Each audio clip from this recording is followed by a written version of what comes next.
अगर आप भी AMU 11th एंट्रेंस या फिर डिप्लोमा इंजीनियरिंग में एडमिशन लेना चाहते हैं और आप अगर तैयारी कर रहे हैं सिर्फ उसी घिसे पिटे तरीके से, मतलब आप सोच रहे हैं कि आप 9th और 10th NCERT पढ़ लें और आपका काम हो जाएगा, तो आपका एडमिशन बिल्कुल नहीं होने वाला। आपको तैयारी करनी पड़ेगी, थोड़ा आपको स्मार्ट वर्क करना पड़ेगा, ना कि हार्ड वर्क करने की ज़रूरत है। और आपको पता होना चाहिए कि क्वेश्चंस AMU में आते कहाँ से हैं। और ये चीज़ आपको कहाँ से पता चलेगी, जब आप लास्ट ईयर के क्वेश्चंस करेंगे। तो लास्ट ईयर के क्वेश्चंस चैप्टर वाइज हम आपको करा रहे हैं इसी चैनल पे, और आज मैं कराऊंगा आपको is matter around us pure के क्वेश्चंस। तो चलिए शुरू करते हैं, और बाकी इसी तरीके के और भी चैप्टर्स के क्वेश्चन की हमने पूरी प्लेलिस्ट बना के चैनल पे डाल रखी है, आप वहाँ जाके देख सकते हैं। चलिए शुरू करते हैं। तो सबसे पहला क्वेश्चन है, the solubility of gases in liquid increase with.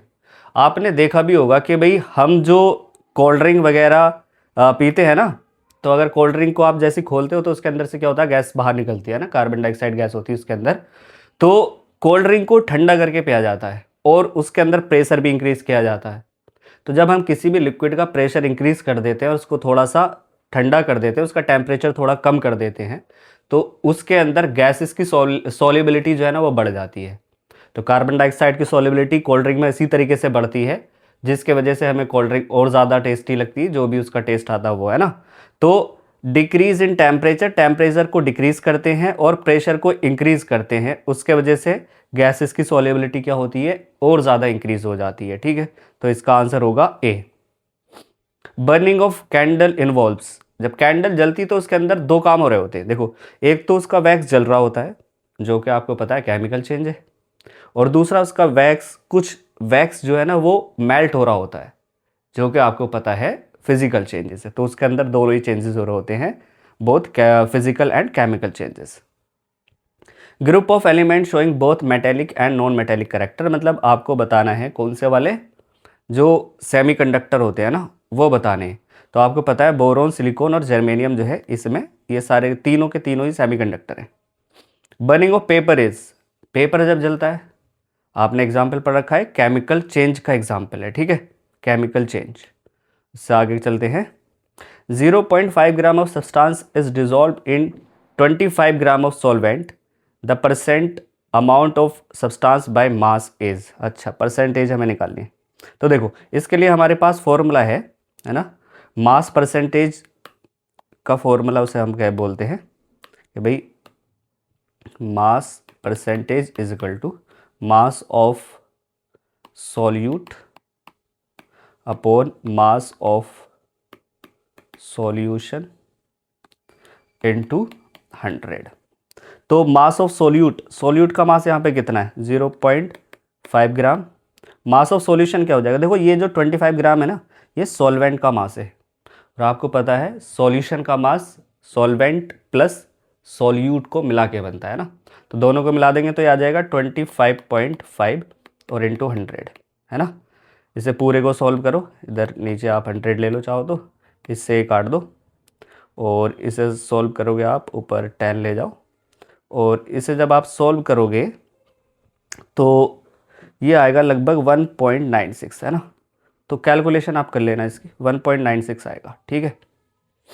The Tyndall effect is observed in, वो टिंडल इफेक्ट आपको पता है, आपने तीनों तरीके सॉल्यूशन पढ़े ना, सॉल्यूशन है ना, होमोजीनियस, हेट्रोजीनियस और कोलाइडल, है ना। तो कोलाइडल हमारा मिल्क जो है ना वो कोलाइड होता है, और मिल्क में जो है आपको टिंडल इफेक्ट देखने को मिलता है। ठीक।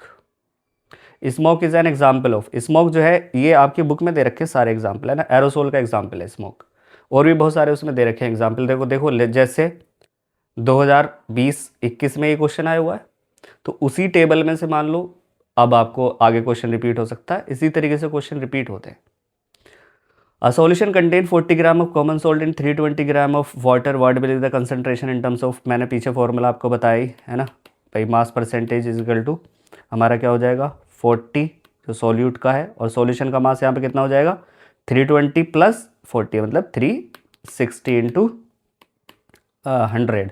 0 से 0 गया आपका, और ये 10 और आपका 9, ये 100/9 हो जाएगा आपका, और आप काटोगे इसे 1 टाइम, 1 और 0 1 पॉइंट, है ना, 11 पॉइंट, बस एक ही है 11.1 इसमें, तो 11.11 ही आता जाएगा ये। ठीक है, आगे बढ़ते हैं। The presence of double layer in colloids account for. देखो कोलाइड्स में जो डबल लेयर होती है ना, उसी के वजह से कोलाइड्स के अंदर स्टेबिलिटी आती है ना। उस डबल लेयर के वजह से क्या होता है, स्टेबिलिटी आती है उसके अंदर।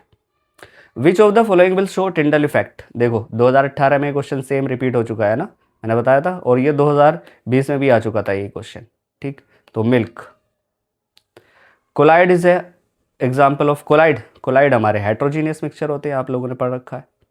ठीक, मेल्टिंग ऑफ वैक्स इज, मैंने पीछे भी तुम्हें कैंडल्स में समझाया ना वहाँ पे कि वैक्स एक तो जल रही होती है जो कि केमिकल चेंज है, और दूसरा वैक्स जो है वो मेल्ट हो रही होती है जो कि आपका कौन सा चेंज है, फिजिकल चेंज है। तो मेल्टिंग ऑफ वैक्स जब मेल्ट हो रही होगी तो वो है आपका physical change. A solution contain 25 gram of common salt 75 gram of water, calculate the consent. इसका फॉर्मूला मैं बता चुका हूँ, वीडियो को रोक के ना आप पहले सॉल्व करके देखो इसको, है ना। और मैं बताता हूँ अब कि आपका mass percent equal to 25 upon, मतलब mass of solute upon mass of solution. Solution का मास यहाँ पे कितना हो जाएगा, इन दोनों को हम ऐड कर देंगे तो 100 आएगा इंटू 100। ये तो सिंपल ही आपका 25% आ जाएगा। ठीक, ए 25% ए आंसर इसका हो जाएगा। तो इसी तरीके की और भी वीडियोस देखने के लिए अगर आपको ये वीडियो पसंद आई है तो एक तो सबसे पहले आप वीडियो को लाइक कीजिए, और अपने दोस्तों के साथ जो भी 11th का एंट्रेंस, जो AMU 11th के लिए या फिर डिप्लोमा इंजीनियरिंग के लिए जो कॉमन एंट्रेंस टेस्ट होता है ना, उसको अगर कोई भी देना चाह रहा है आपका दोस्त, उसके साथ शेयर कीजिए, और आप भी चैनल को सब्सक्राइब कीजिए। Thank you.